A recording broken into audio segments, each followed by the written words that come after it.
de péché physique, mais l'orgueil, c'est un péché en esprit. L'orgueil, c'est un péché en esprit. C'est le seul péché qui a été rémunéré dans le ciel. Or, le ciel, c'est un monde d'esprit. Le ciel, c'est un monde d'esprit. Et dans ce monde d'esprit, il y a un péché qui a été relaté. Quel péché c'est? C'est l'orgueil. C'est le seul péché qu'on fait, mais ça rend compte qu'on le fait. On est habillé de haut en bas par l'orgueil sans se rendre compte qu'on y est dedans. Et l'une des choses qui peut arrêter nos prières, c'est sans ça, parce que Dieu résiste à toute prière qui est empreinte d'orgueil. Dieu résiste. Et même il ne t'écoute même pas. Tu ne peux pas, tu ne dois pas, chrétien, être orgueilleux. Tu dois t'enorgueillir d'avoir Jésus. Ça, oui, et heureusement. Mais tu ne peux pas t'enorgueillir d'autre chose. Il dit, est-ce raison de m'enorgueillir? Bien plus, car j'ai Christ. C'est tout. Mais que je sois juif, que je sois tel, que je sois tel, il n'y a pas de lieu de s'enorgueillir. Parce que tout ça, c'est une perte de temps, si on le compare à la connaissance, à l'excellence qui se trouve dans la connaissance de Jésus-Christ. Effectivement, comme il était relaté tout à l'heure, depuis le premier de ce mois, nous avons commencé un autre sujet par la grâce du Seigneur et selon son impulsion. Comment dire et avoir? Comment dire et avoir? Je ne vais plus refaire la longue introduction que j'ai faite durant la semaine pour expliquer pourquoi certaines déclarations type de Jésus sont quand même très lunaires de notre pensée aujourd'hui et que même en étant croyant, on prend, mais à bien des égards, on le laisse de côté. Parce qu'on se dit, bon, ok, ça c'est écrit, mais bon, ok, il se peut qu'il y ait un secret là-bas que je n'ai pas. Et on a pris le temps de faire asseoir ces questions-là que nous avons ou que nous n'avons même pas. Et que pour autant, dans le tournant, dans nos faits, l'idée que nous nous faisons de Dieu et de l'évangile de Dieu. Il dit, tous ceux qui connaîtront leur Dieu. Daniel 11:32, je crois. Tous ceux qui connaîtront leur Dieu agiront avec force ou feront des exploits dans d'autres versions. Tous ceux qui connaîtront leur Dieu. Alors, merci pour les temps où Dieu permet que vous veniez à l'église. Merci pour le temps que vous priez à la maison. Merci pour le temps que vous lisez vos Bibles. Merci pour le temps que vous faites toutes sortes de choses concernant la piété, la vie pour Dieu. Mais si tout ça ne vous amène pas à connaître Dieu davantage, vous ne ferez pas d'exploit. Et votre vie sera aussi naturelle que le commun des mortels. Il dit, vous êtes des dieux, mais vous mourrez comme de simples hommes. Alléluia.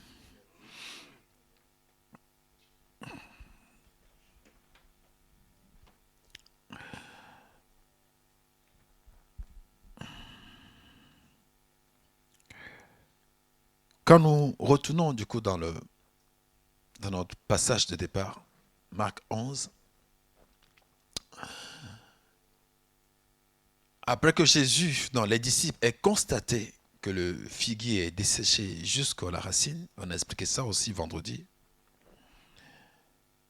Jésus a repris la parole. Jésus va leur dire, ayez foi en Dieu. Ayez foi en Dieu. Verset 22, pour en prendre verset 22, nous allons lire. C'est une déclaration étonnante. Vraiment étonnante. Les deux déclarations qui vont suivre. Jésus dit, pour la première déclaration, il leur dit, il parlant à ses disciples. Retenez que Jésus ne parle pas ici aux païens. Ça nous échappe des fois quand on lit ça. Il ne parle pas aux païens. Il parle à ceux qui le suivent depuis des années. Il parle à vous. Ayez. Sous-entend que vous ne l'avez pas encore. Alléluia. On le suit, mais on ne croit pas en lui. On le chante, mais on ne croit pas en lui. On l'acclame, mais on n'a pas totalement la foi en lui. On le publie, mais on n'a pas la foi en lui. Alléluia. On le vénère quand ces jours-là arrivent, la Pâque et autres, bien des choses, mais on n'a pas foi en lui. Je ne sais pas, l'histoire, elle est vraie, mais elle est très répandue. Du fait que dans un culte, à un moment donné, un soir, les enseignants rentrent dans la salle avec des choses, des armes blanches, et demandant qui est ici croyant pour le dégommer, pour décapiter la tête. Et le pasteur, lui, dit que c'est eux. Et je ne sais pas si l'histoire est vraie, mais si tant qu'il y a un peu de véracité dedans, c'est pour dire comment est le corps du Christ de nos jours. Beaucoup sont assis, mais on n'a pas foi en Dieu. Beaucoup sont en Christ, mais on n'a pas foi en Dieu. Parce que ce qu'on croit, on est prêt à mourir pour.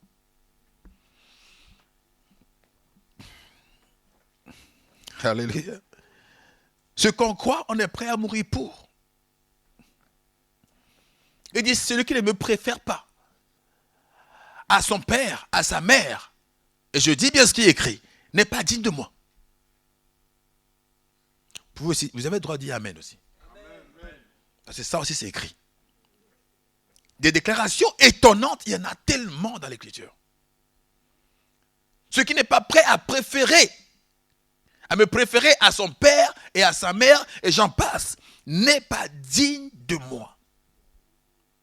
Alors que faites-vous quand vous dites que vous avez le Seigneur, que vous croyez en... Et là je parle à tout azimut, catholiques et protestants et évangéliques, tout le monde, parce que tout le monde qui croit, non? Bon, tout ce monde-là, que faites-vous alors quand vous préférez vos enfants, vos pères, vos mères, vos travails, vos salaires à Dieu? Vous vous situez où dans l'histoire? Vous préférez vos terres, vos biens, vos voitures qu'à Dieu. Vous vous situez où? Moi, en vous voyant une fois à l'église, je dis, oh, il est chrétien. Mais Dieu qui a écrit la parole, qui vous a donné la parole, qui dit que celui qui ne me préfère pas à toutes les autres choses n'est pas digne de moi. Lui, il vous dit quoi alors? Puisque ce n'est pas moi qui vous ouvrira les cieux, c'est lui. Lui, il vous dit quoi? Il y a un chant ivoirien que je vais télécharger ce chant-là qu'on le joue ainsi un jour. On sera noté. Et c'est très ridicule comme parole, mais on sera noté. Il dit, on sera noté. C'était au rang 2 sur 20, c'était un rang, mais on sera noté tous. Parce que notre préférence va où? Dieu ne t'appelle pas à une cérémonie, il t'appelle à un amour. Et quand tu aimes Dieu, c'est que tu l'aimes totalement. Alléluia. La conversion à Jésus, c'est une conversion d'amour. Et l'amour, c'est que je t'aime. Et quand je t'aime, il te demande, tu m'aimes-tu plus que tous? La même question est demandée à Pierre. Il ne s'est pas contenté que Pierre dise que oui, Jésus, je t'aime. Non. Mais à quel point m'aimes-tu? Alléluia. Jésus ne s'est pas contenté que Pierre lui dise que oui, je t'aime. Non. Alléluia. Mais à quel point m'aimes-tu? Et il continue. Me préfères-tu, m'aimes-tu plus que cela? Pierre d'abord dit oui. On lui pose encore la question deux fois. Il dit encore oui. Et une troisième, je crois qu'il s'est rappelé du coq. Et là, il dit bon, on va s'arrêter là. Toi-même, tu sais. Ok? Quand ça arrive, une fois, on apprend. Toi-même, tu sais. Mais voyez l'idée. Voyez là où t'amène le Seigneur. Ça n'a rien de naturel. Ça n'a rien de logique. Tu ne l'as pas vu physiquement, mais il te dit que tu dois me préférer aux autres que tu vois physiquement.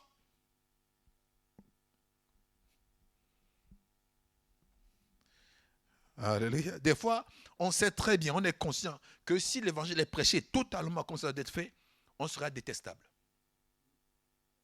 Il faut avoir le courage d'aller jusque-là. C'est comme on entend ou pas? Si l'évangile est prêché normalement, toi-même qui es l'instrument de la prédication, tu sais que tu vas être détestable. Et il faut avoir le courage d'aimer être détestable. Hein, Claudie?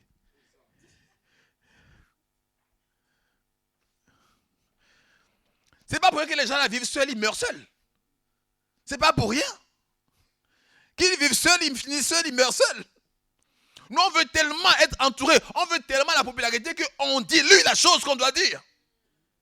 Non, Dieu dit, si tu ne me préfères pas à tout le reste, tu n'es pas digne. Je n'ai pas dit maintenant que, mais si tu préfères un peu, ça va, Dieu est compréhensible. Mais il est compréhensible comment? Dans sa parole, il dit, tu n'es pas digne. Bah, quelle l'intelligence voulait que nous, ou bien moi, je dise l'inverse. Vous êtes sortis et dit, oui, mais, dites vos mains à vous. Mais moi, je vous dis, Christ a dit que si tu me prépares à tous les autres, tu n'es pas digne de moi. Je suis obligé de le dire. Peut-être même que ça ne me plaît même pas. Et honnêtement, ça ne me plaît pas de le dire, mais je dois le dire. Alléluia. Parce que moi aussi, je suis un homme. Alléluia. Moi aussi, je suis un homme. Et c'est que si je marche avec Frère Ferriol, sa chaleur, je le sens tout de suite. Mais si je marche avec... il n'y a pas de physique, la chaleur, là, vraiment, il faut te concentrer tellement pour le recevoir. Donc, on me dit, celui qui est proche de moi, qui me donne la chaleur, il n'est pas aussi important que celui-là qui est invisible.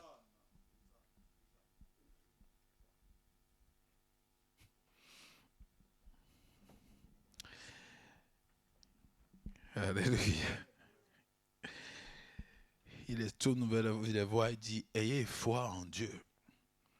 Comment se fait-il alors? On dort avec lui, on mange avec lui, parce que c'était le cas des 12. On dort avec lui, on mange avec lui, on vit le quotidien avec lui, mais on n'a pas foi en lui. Vous vous rappelez de l'épisode de mercredi, quand on a commencé, comment ils ont réveillé Jésus? Ça expliquait qu'ils n'avaient pas foi en lui. Comment ils l'ont réveillé? Ça expliquait le scénario qu'eux-mêmes. Enfin, ces gens, on meurt. Mais toi, tu dors? Lève-toi un peu et puis aide-nous à mourir doucement ou à mourir autrement. Mais quand il se lève, il dit, ah bon? Quel est cet homme à qui même le vent et la mer obéissent? Mais si vous n'étiez pas sûr que le vent et la mer vont l'obéir, pourquoi vous le réveillez? Parce que la menace, c'était le vent et la mer. Donc, si vous pensez qu'ils sont indomptables, pourquoi réveiller Jésus alors? Alléluia. Quelqu'un m'a vu, l'autre fois, il m'a dit, tu dis des choses contradictoires des fois. Dieu lui-même a dit que non. Il n'y a rien qui est forcé. Tout est volontaire. Si on ne veut pas, on fait. Si on ne veut pas, on ne fait pas. Donner, c'est quand on veut. Si on ne donne pas, on ne donne pas. Il dit oui, oui. Mais toi, tu dis que tant qu'on ne sème pas, on ne va pas moissonner. Mais, donc on doit semer pour moissonner. J'ai dit, ce n'est pas moi qui ai écrit une seule lettre de la Bible. Si tu as des plaintes à avoir, hein, c'est écrit dans Ésaïe. Viens, plaidons ensemble. Ce n'est pas avec moi. Alléluia. Va voir l'auteur et dis-lui, ah, comment tout est gratuit, mais on doit quand même semer.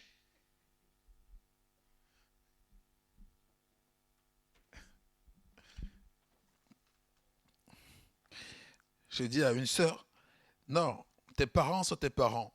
Que ce soit des voyous ou des bonnes personnes, ce sont tes parents. Tu dois les honorer. Elle m'a dit, oui, mais encore toi, encore tu as dit encore qu'il faut qu'on préfère Dieu à tous. J'ai dit, mais c'est pourquoi vous dites moi? En quoi je suis coupable?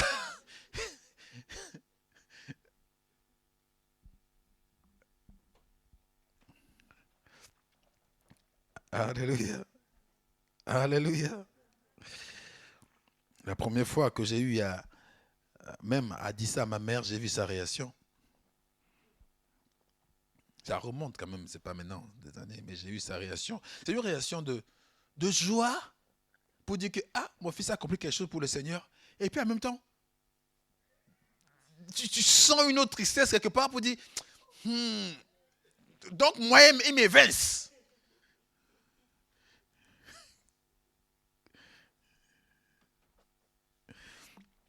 Ah, alléluia. Déclaration de Jésus que vous suivez, c'est étonnant. Et vous êtes rempli aussi de déclarations étonnantes parce que vous le suivez. Ah, Jésus, maître, ton père et ta mère te cherchent. Hein? C'est qui, mon père? C'est qui, ma mère? C'est qui, mon frère? Mes frères? Ce sont ceux-là qui font la volonté de Dieu. What?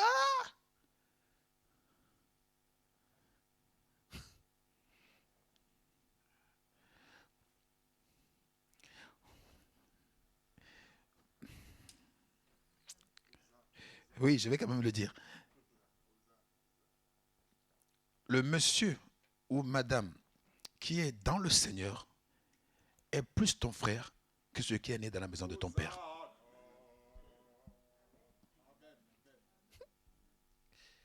Vous savez, je vous dis une chose. J'ai pris l'exemple de l'armée l'autre fois et les militaires qui sont attestés.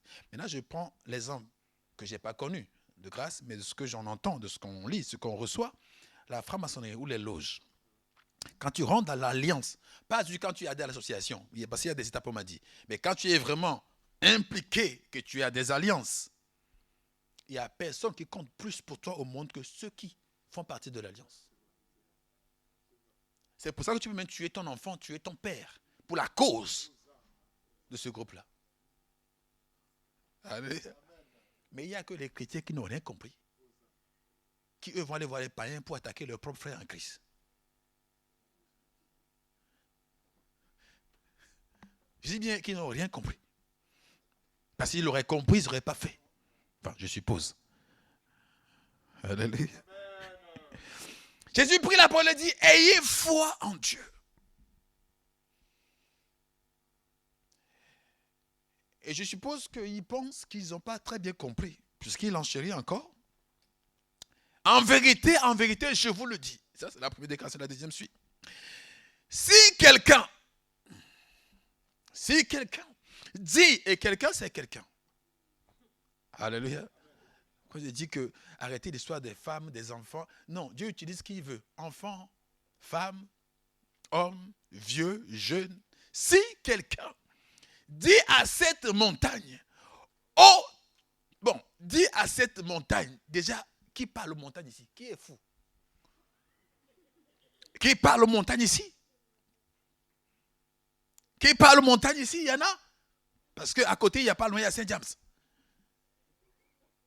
Vous savez, le truc de fou là. Qui parle aux montagnes ici?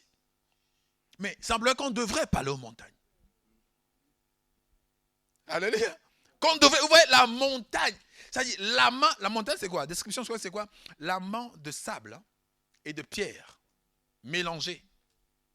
C'est ça qui constitue une montagne. Pour te dire que les siècles l'ont vu passer. Et qu'ils sont donc inamovibles. Alléluia. Et maintenant, toi, tu lui parles.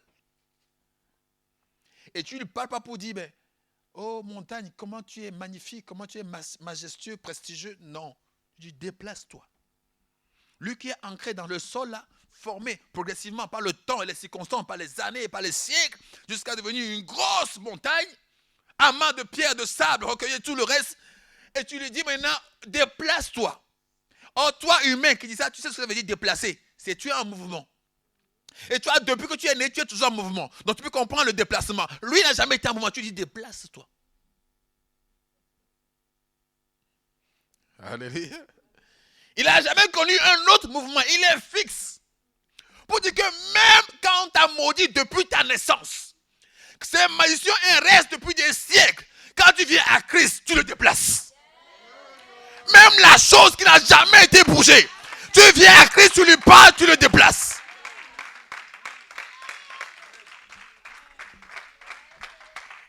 Alléluia. Il n'a pas dit, oh, c'est toujours comme ça. Des siècles chez nous dans la famille, c'est toujours comme ça. Tu es en Christ, parle aux montagnes. Alléluia. Si quelqu'un dit à cette montagne, ôte-toi de là et va te jeter là, je n'ai pas besoin de te voir, dans la mer. Parce qu'une montagne dans la mer, on ne le verra plus, il sera englouti. Alléluia. Parce que la mer est tellement profonde. Hein? J'ai appris qu'il y a plus de profondeur dans l'eau que de hauteur de montagne.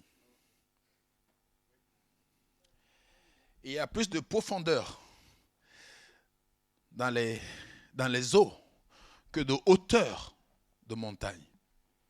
Donc même le mont Kilimanjaro peut être englouti. Alléluia. Pour comprendre ce que Dieu veut dire par va te jeter, pas dans l'eau, hein, dans la mer. Comme ça, c'est fini avec toi, on ne te voit pas. Même aucun autre humain va te croiser. Alléluia. Quand je deal avec toi, je traite avec toi, c'est pour finir avec toi pour de bon. Personne, tu ne seras plus, comment on dit, l'obstacle à quelqu'un dans la vie. Plus jamais. Montagne qui ne s'est jamais déplacée. Dieu dit, parle-lui et dis-lui, ôte-toi d'ici et jette-toi dans la mer. Et ça, pourquoi? Juste parce que tu as foi en Dieu. pas que tu as foi en toi.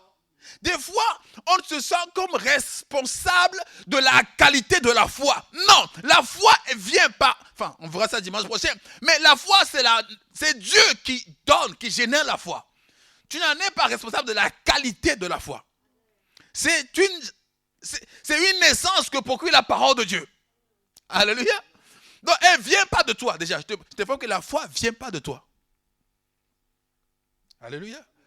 La foi ne vient pas de toi pour que tu t'en sens responsable de sa qualité.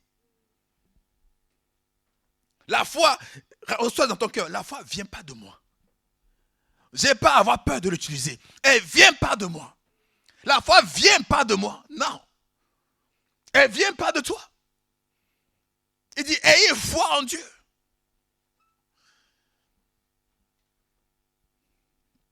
Et quand Dieu te donne, enfin, quand tu reçois cette foi-là, quand tu as cette foi, et encore, je vais démystifier la chose. Parce qu'on parle de la foi, on le mystifie tellement qu'aucun chrétien ne se sent capable d'avoir la foi.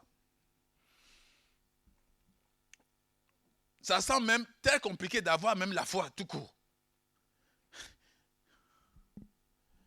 Or, la foi ne vient pas de toi.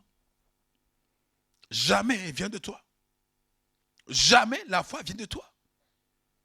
Une fois qu'elle vient, et on verra par quel moyen elle vient, une fois qu'elle vient, oui, il faut la garder, la préserver, mais elle ne vient pas de toi. Si quelqu'un dit à cette montagne, ôte-toi de là, et va te jeter dans la mer. Maintenant, s'il ne doute pas dans son cœur, je précise parenthèse, le doute, ce n'est pas dans la pensée. Alléluia. S'il ne doute pas dans son cœur, le doute a son cheminement. Ça prend une information, ça vient dans l'intellect, et pendant ce temps, c'est toujours un doute. Mais tant que tu ne permets pas à ce que de l'intellect, il s'asseye dans ton esprit, dans ton cœur, tu n'es pas douteux. Mais lorsque tu permets la réflexion de poursuivre son cours, tu le nourris, ça va s'enraciner dans ton cœur. Alléluia. Et là, on parle de doute. Le doute, ce n'est pas ce qui est dans la pensée. Ce n'est pas les questionnements. C'est quand c'est enraciné dans ton cœur. Là, tu es dans le doute. Il dit, s'il ne doute point dans son cœur, parce qu'il ne peut pas avoir foi.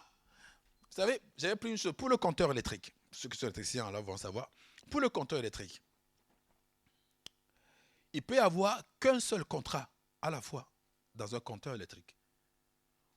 J'explique.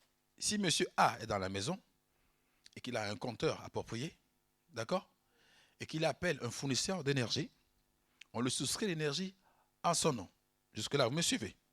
Donc, le compteur là a un contrat au nom de monsieur. Imaginons que monsieur Mena B veut aussi souscrire un contrat, mais en donnant le même numéro, le même matricule du même compteur. Il appelle le fournisseur et c'est possible. Oui, c'est possible. On lui fait un contrat et donc le contrat prend effet en son nom. Mais automatiquement, l'ancien contrat n'existe plus. Il ne peut pas avoir deux contrats sur le même compteur. Pareil, il ne peut pas avoir la foi et le doute en même temps dans le cœur. Quand l'un vient, l'autre s'en va. Alléluia. Tu ne peux pas avoir la foi et le doute en même temps. Ah, je crois, mais je doute pourtant. Non. Non. C'est soit tu crois et tu fais, soit tu ne crois pas et tu ne fais pas. Vous savez, ceux qui croient vraiment en Dieu, le zèle ne les manque pas. Quand la foi est vivante en toi, tu ne peux pas. C'est comme une grossesse qu'on ne peut pas cacher. La foi, quand elle est vivante en toi, tu ne peux pas diluer, tu ne peux pas le cacher. Tu peux pas. Même si tu es à Babylone, on saura que tu es chrétien. Tu ne peux pas le cacher. Même si on interdit de prier, toi tu vas prier. Pas, tu ne peux pas faire autrement. Ici, là, les chrétiens même prient pour qu'on donne une intention nationale de ne pas prier. Comme ça, leur conscience sera tranquille. Ils attendent que ça même. Quand le Covid arrive, on dit seulement, quand on commence seulement à dire aux gens que les rassemblements de grandes, et les chrétiens disent, bientôt, ça serait même tout le monde. Et puis c'est bon, on sera resté à la maison. Et quand ça vient sur l'église, on ne se rassemble plus. les gens pensaient que ça serait un arrêt éternel. Quand même, ça serait beaucoup plus long. Très long. Et beaucoup pensent que c'est la volonté de Dieu, que ça c'est ainsi. Vous imaginez, vous vivez à Babylone. Et quand on interdit la prière, qui serait ce fou de Dieu? Qui serait ce courageux dans le Seigneur? Cet homme ardueux et rempli de foi, qui va non seulement prier, mais ouvrir la fenêtre pour qu'on le voie. Et prier à haute voix. Ça sera très bien qu'on le mettra dans la fosse au lion. Mais vous, à l'époque, c'était quoi? Des amendes. Des 50 euros, 70 euros. Des amendes. Mais à l'époque, Daniel, c'était la vie ou la mort. Et pourtant, il ouvre la fenêtre et il prie. Alléluia. Et quand on le met dans la fosse au lion à cause de la loi des Perses, soi-disant loi immuable, le roi le lendemain vient le voir et dit, Daniel, ton Dieu que tu sers avec persévérance, t'a-t-il délivré de la gueule des lions? Daniel qui dit, oh, longue vie au roi. Mais quel cœur, quoi. Quel cœur. Il y a des choses qui m'étonnent dans la parole. Quel cœur. Le roi qui t'a mis dans la faute au lion, il vient te demander si tu es vivant ou pas. Et toi, premier mot, tu le bénis. Oh, longue vie au roi.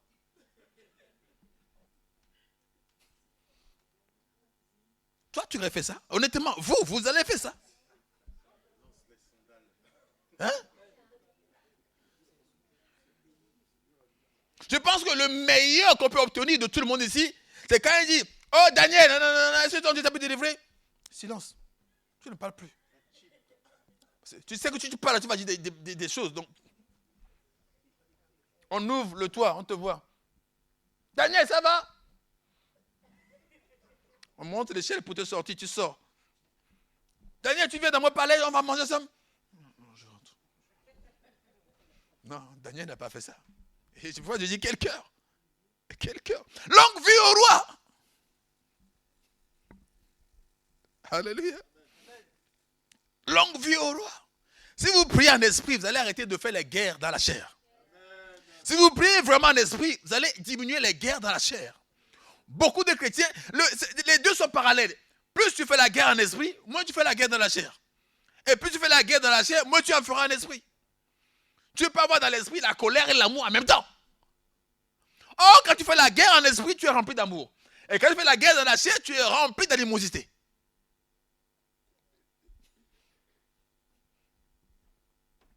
Alléluia. Ôte-toi de là et jette-toi dans la mer. Ôte-toi de là et jette-toi dans la mer.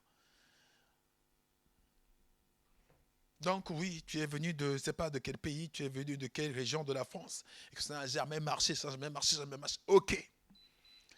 C'est juste une montagne. Alléluia. C'est juste une montagne. Jésus dit en gros, là il dit que Pierre, Jacques, André et Timothée et tout le reste, ce que vous déclarez, vous pouvez le voir s'accomplir. Quand vous parlez, ça va soit vous justifier ou vous condamner. Tout dépend de ce que vous allez dire. La montagne, elle est là, parce qu'elle doit être là. Mais toi, que dis-tu à la montagne? Et si tu dis à la montagne, si tu le parles, et soit vendredi qu'on a dit que tout ce que Dieu a créé a la vie. Au même que Dieu peut parler au vent, que le vent a les oreilles pour entendre. Parce que Dieu a parlé au vent. Il a dit, vent, silence, tais-toi. Et soyons d'accord, on parle ainsi qu'à un être qui peut comprendre. Et comme les montagnes ne sont pas créées par les hommes, c'est aussi Dieu qui les crée. Et il est dit dans Daniel, pour vous récapituler, que Dieu est le seul qui change les temps et les circonstances. Parce que les temps et les circonstances sont à son merci. Donc quand il dit de parler au temps et aux circonstances, c'est que même le temps des temps. Si ça dure des années, tu peux parler au temps. Alléluia. Alléluia. Vous savez, la stérilité de Sarah a duré des décennies, pour ne pas être toute sa vie. Jusqu'à 80 ans, toujours stérile. quelqu'un a parlé au temps. Il a dit, au même moment de l'année prochaine, tu vas concevoir. Alléluia. Quelqu'un a fait irruption dans le parcours normal du temps pour dire, bon, maintenant on arrête ça et on dévie, on change maintenant. Maintenant, ce temps maintenant va arriver. Et il est dit dans Corinthiens que nous sommes dans le temps maintenant favorable. Donc, quand tu es dans un autre temps, tu parles autrement. Quand on te dit que le temps est défavorable, dis non, ça c'était avant. Alléluia. C'est comme ça les pubs de lunettes Chris. Voilà, c'était avant. Et quand tu mets là, maintenant c'est maintenant. Comme si tu es beau maintenant. Mais bon, bref.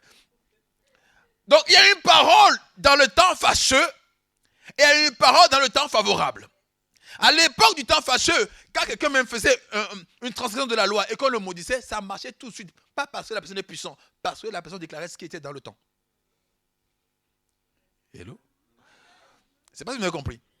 À l'époque, quand on maudissait, ça doit marcher vite. Et ça marchait vite d'ailleurs, parce que ça correspondait aussi au temps.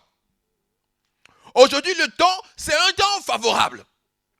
Au point où, pour te maudire, il faut qu'on se lève tôt. Et le taux là même, c'est pas sûr que ça existe. Alléluia.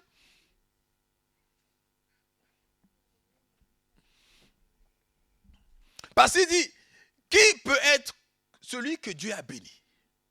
Alors, ou d'autres fois, il dit, mais si Dieu est avec vous, qui peut être contre vous? Alléluia. Ou il dit tellement que parle pour que tu sois justifié ou pour que tu sois condamné. Il n'a pas dit quelqu'un d'autre. Toi-même, parle. Alléluia.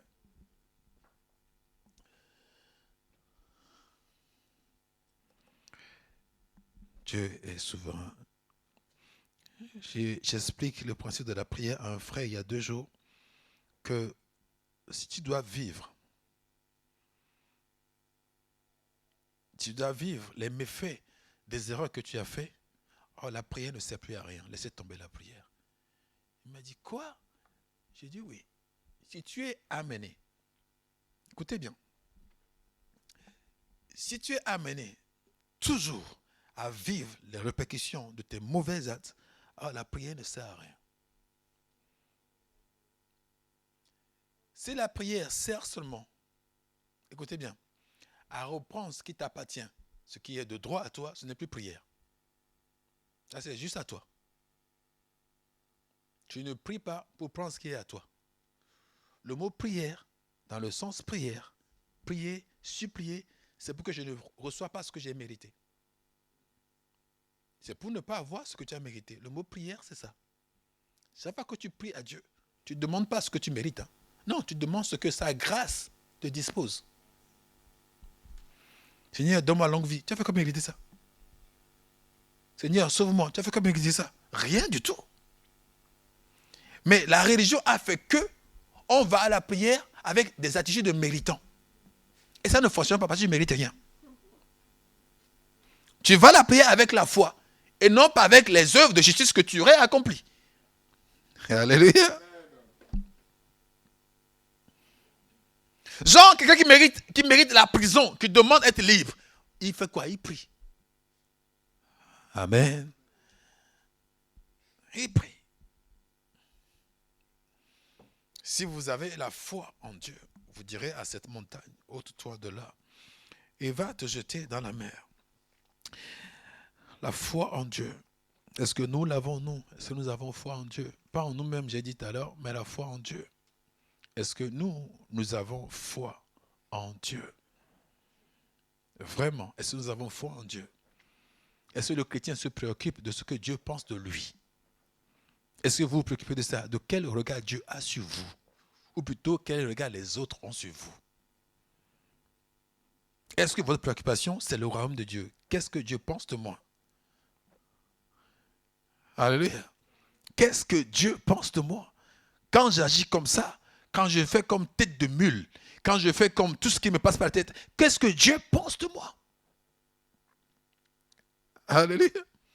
Pas qu'est-ce que lui pense de moi forcément. Non. Mais d'abord, qu'est-ce que Dieu pense de moi?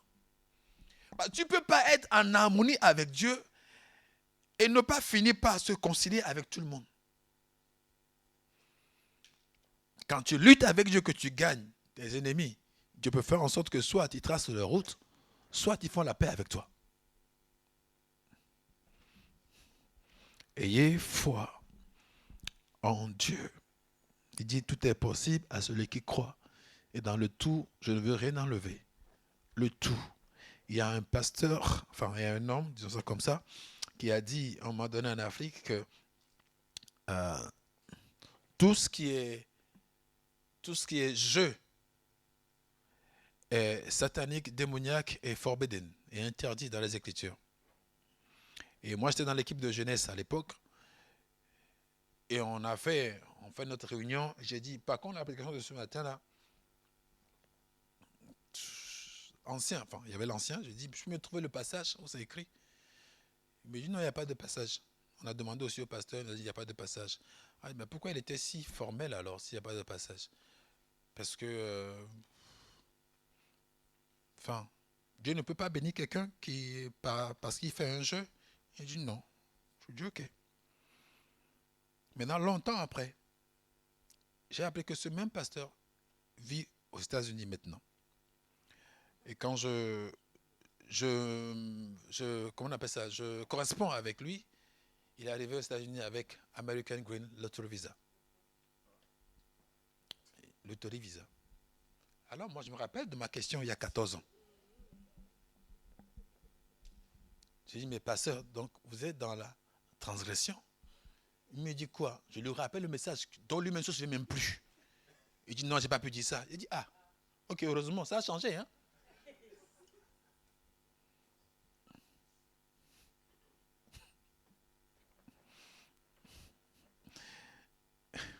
Aujourd'hui, on a toutes sortes de compétitions. Je veux dire qu'il y a une sœur aussi qui travaillait à la mairie, enfin à la mairie en tout de l'État, elle a passé au jeu concours pour avoir ce poste. C'est ça, jeu concours. C'est du professionnel, mais on fait des jeux pour que les gens concourent à ça. De même qu'aujourd'hui, même vous avez des gens qui font la Star Academy et tout le reste, des jeux concours pour leur carrière.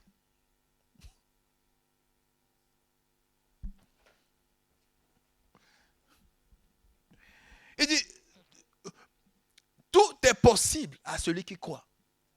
Et tout, j'enlève rien. Alléluia. Mais je ne vous demande pas d'aller vous abonner au jeu, hein, ce n'est pas ce que je dis. Hein?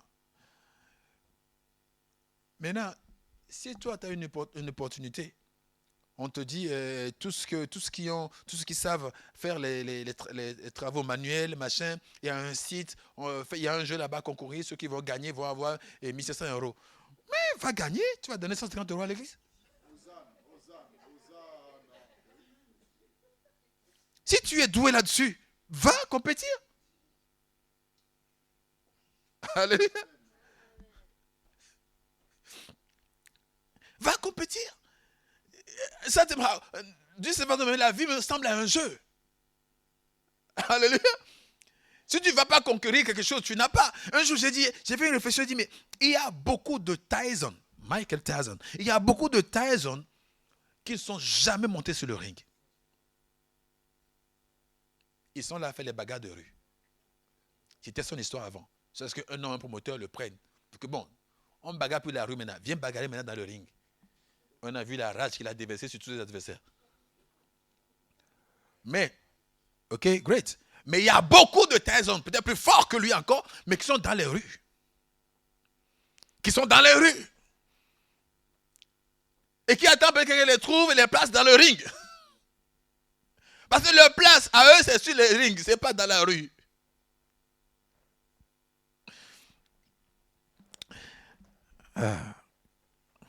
C'est une femme qui a osé dire ça très bien. Il ne parlait pas de moi, certes, mais il parlait des pasteurs à une autre sœur. Il dit, Jésus est venu nous délivrer, mais les pasteurs sont venus nous emprisonner. J'ai trouvé que la phrase elle est correcte.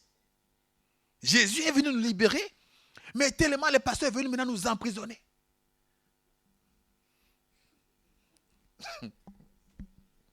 Alléluia. Alléluia.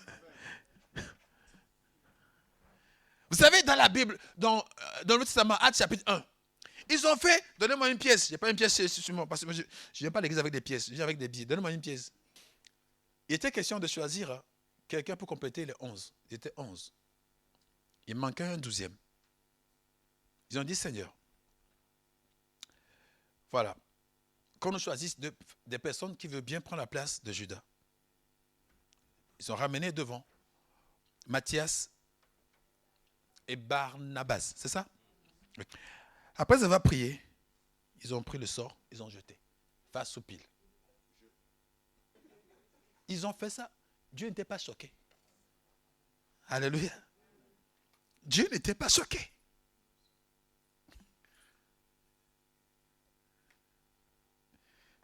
Dieu n'était pas choqué. En gros, Seigneur, que ton choix soit le nôtre. Allez, hop. Ok, choisis Matthias. Ça tombe sur Matthias. Donc on prend Matthias. Dans le Nouveau Testament, il y en a comme ça dans l'Ancien, mais je ne vais pas citer l'Ancien, parce que je vais dire que c'est l'Ancien. Non, je parle de Nouveau Testament. Et je parle de après la mort de Christ, pas avant non plus. Il y a ceux qui disent qu'avant la mort de Christ, il y avait beaucoup dans Matthieu, c'est pas bon. Bon, mais ça c'est après encore. C'est au début des actes. La religion tue, franchement. Alléluia. La religion tue. Ayez foi en Dieu. Ayez foi en Dieu. Ayez foi en Dieu. Si Christ est là physiquement, il transformera tout ce qu'il trouve pour se faire ses besoins. Alléluia. Tu vas aux courses, fais super U. Tu vas aux courses, on te donne un ticket. On te dit, tiens, ce ticket-là, si tu fais, enfin, tu as gagné quelque chose. Tu dis, ah, ça c'est satanique. Mais qui t'a dit ça? Qui t'a dit ça? Alors tu peux ne pas le faire, mais pour de bonnes raisons. Pas parce que c'est satanique, parce que c'est faux, c'est pas satanique. Alléluia. On ne va pas tout prêter non plus au diable. Alléluia. On ne va pas tout prêter au diable. Surtout qu'il n'a rien fait.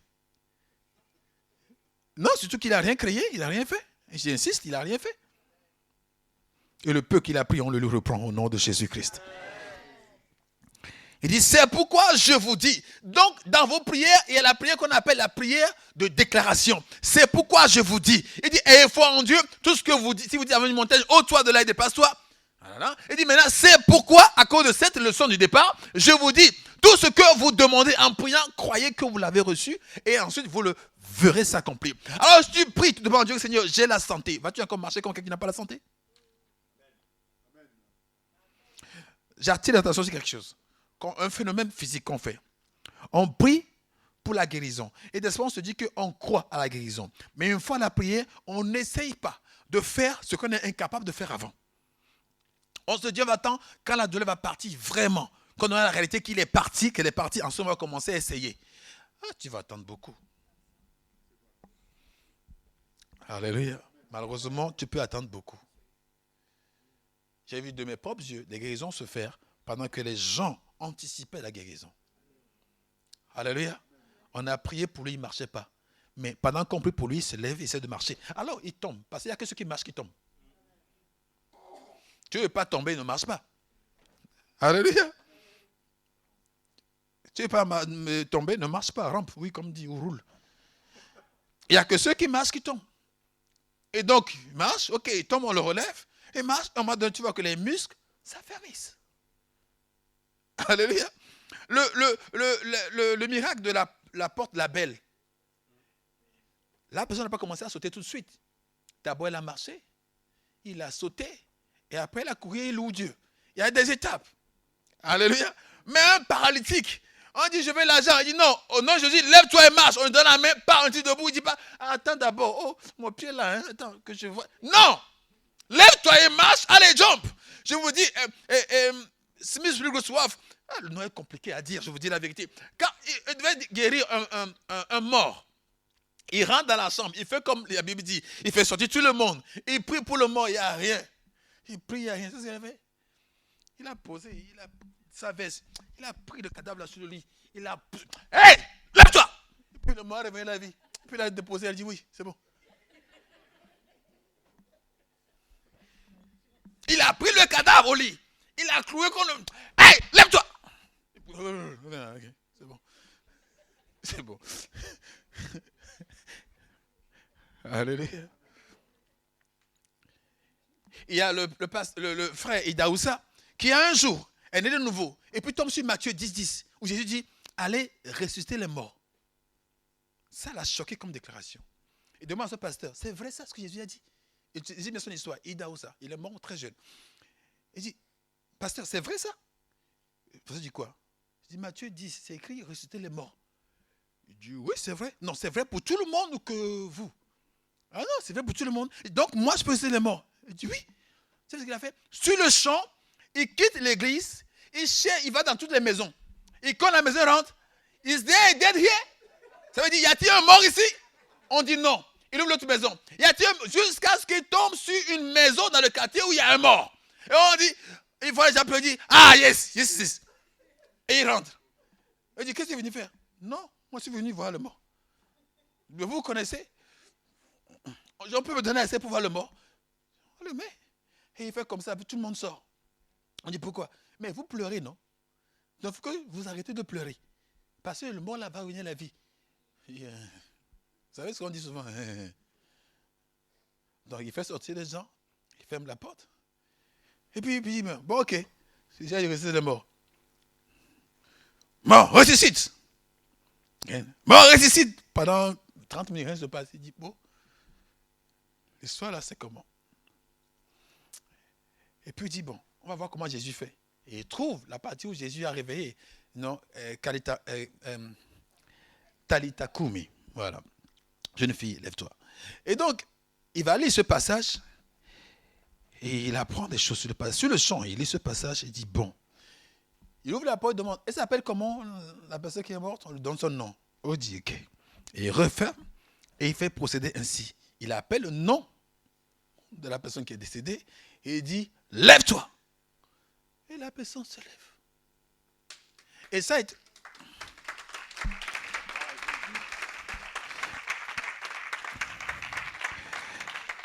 Et ça a été le début de son ministère. Alors, je vous dis, moi, ce que je comprends sur cette histoire-là, c'est pas qu'il est... C'est-à-dire, il avait l'insouciance ou l'inconscience du mauvais type qu'il était.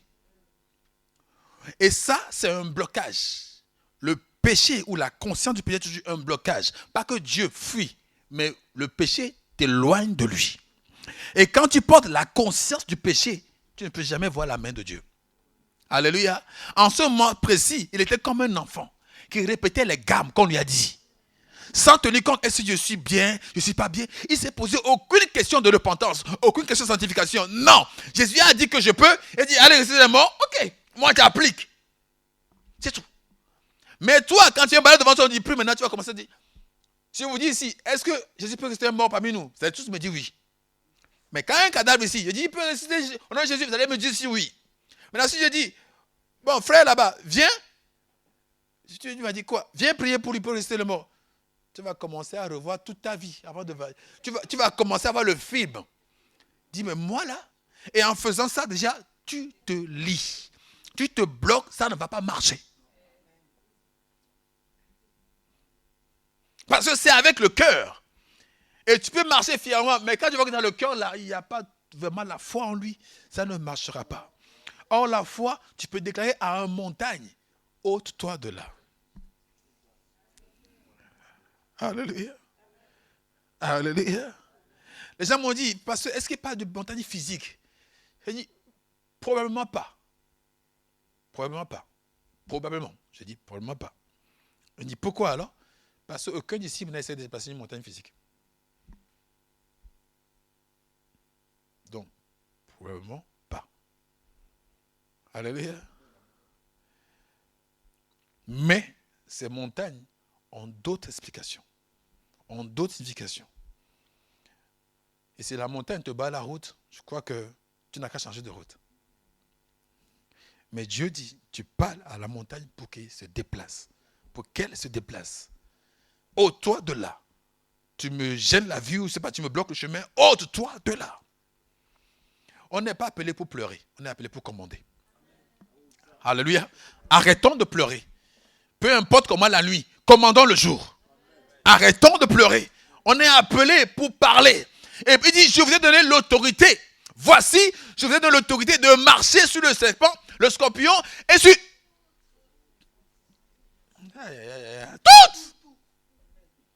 Toute la puissance de l'ennemi. Et rien ne pourra vous nuire. Et vous savez quoi? Pendant qu'il donnait ça, Pierre n'était encore pas converti.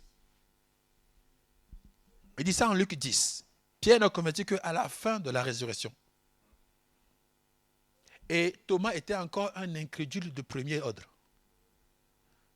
Et Judas était encore là-bas avec ses plans.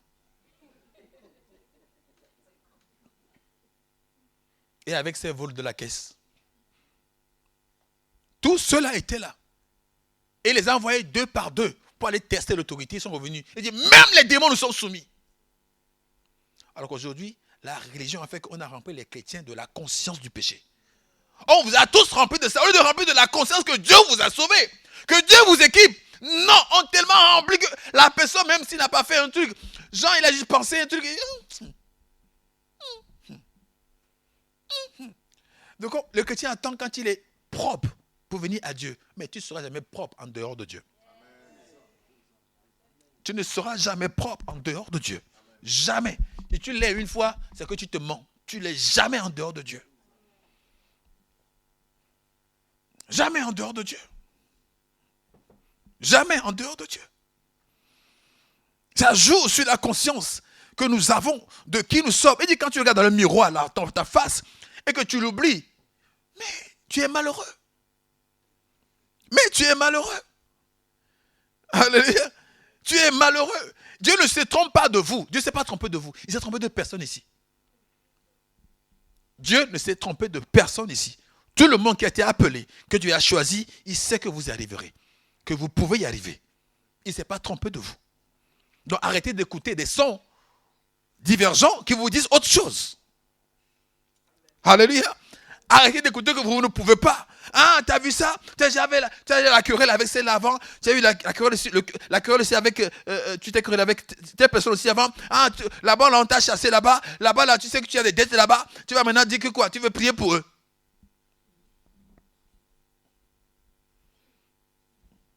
Je ne crois pas qu'il y ait un Samson dans cette salle. Je ne crois pas qu'il y ait un Samson dans cette salle. Il n'y a rien à prendre de ce péché-là. Mais à part que Dieu est fidèle. Dieu a dit de lui qu'il va détruire les Philistins et ça a été accompli. Alléluia. De lui-même sa vie, je veux dire, il n'y a rien à apprendre. Un homme qui ne prie pas, il n'y a rien à apprendre. Mais Dieu est fidèle en ce que Dieu est appelé pour un mandat, le mandat s'est accompli. Alléluia. Donc fortifiez-vous. Ne dites pas que non, j'ai fait ça.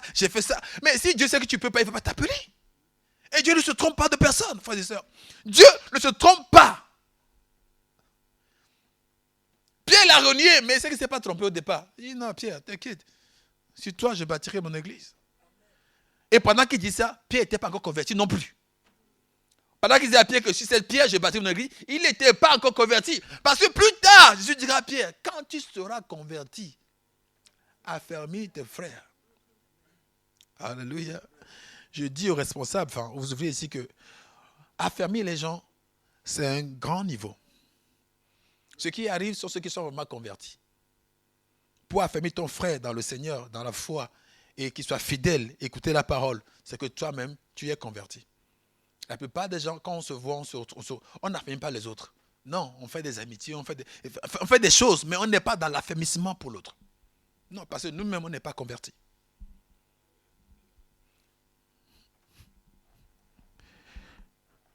Ayez foi en Dieu. Tout ce que vous demanderez en priant, croyez que vous l'avez reçu et vous le verrez s'accomplir. Alléluia. Ayez foi en Dieu, pas foi en vous-même. Il vous a donné l'autorité, pas parce que vous êtes parfait, mais parce que lui, il est. Il vous a donné pendant que vous étiez encore rien, pécheur. Dieu vous a aimé pendant que vous ne valez pas la peine d'être aimé.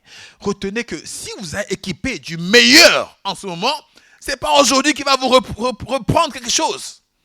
S'il n'a pas épargné son fils, Romains 8, verset 32, et qu'il a livré pour nous, à combien plus forte raison ne nous donnera-t-il pas toutes choses avec lui? Si tu as reçu Christ, tu as reçu l'autorité. Alléluia. Si tu as reçu Christ, tu as aussi reçu la foi. Là, on verra ça dans les prochains jours. Parce que les prochains jours, je vais répondre à la question, est-ce que la foi, là, vous l'avez reçue? Comment vous l'avez reçue? Comment elle vient? Etc. etc. Peu qu'en finissant ce mois, vous ne changez pas vos bouches, le temps, et vous déplacez les montagnes. Vous changez les circonstances. Vous faites apaiser le vent. Vous mettez silence aux vindications. Au nom de Jésus-Christ.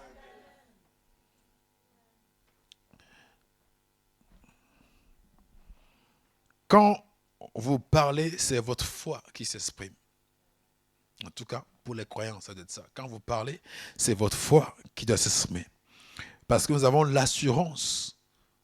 Alors nous parlons. Et je vais dire, par la grâce de Dieu, que si vous ne croyez pas, ne parlez pas. Votre expression, c'est parce que vous croyez.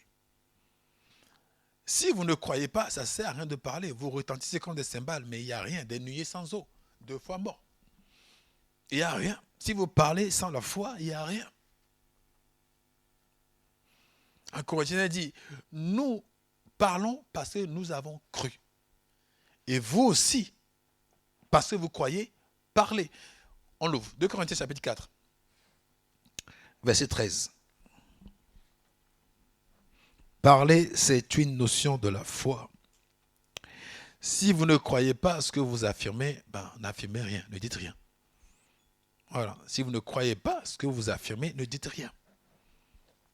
Alléluia.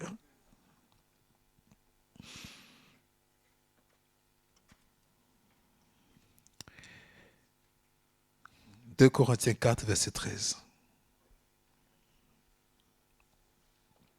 2 Corinthiens 4, verset 13. Et comme nous avons le même esprit de foi qui est exprimé dans cette parole de l'Écriture qui dit quoi? J'ai cru, c'est pourquoi j'ai parlé.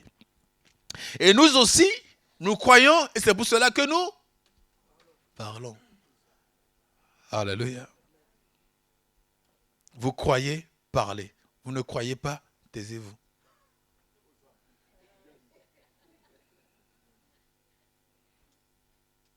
Parce que sinon, vous mentez. Alléluia.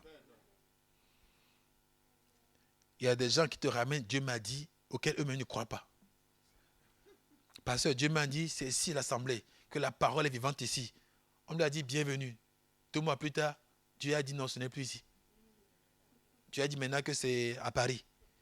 Et puis 3 mois plus tard, Dieu dit non, Paris, ce n'est pas là, c'est maintenant Angers. Maintenant, Dieu te va, Dieu m'a dit, où l'église? Non, cherche. Ce Dieu, c'est un Dieu psychopathe. Qui change d'avis comme ça de jour au lendemain. Il change. Et il a un problème de cerveau. Il bouge. Alors que non, Dieu, on dit qu'il est fidèle. Il est un point. Il ne change pas. Il est stable. Ah.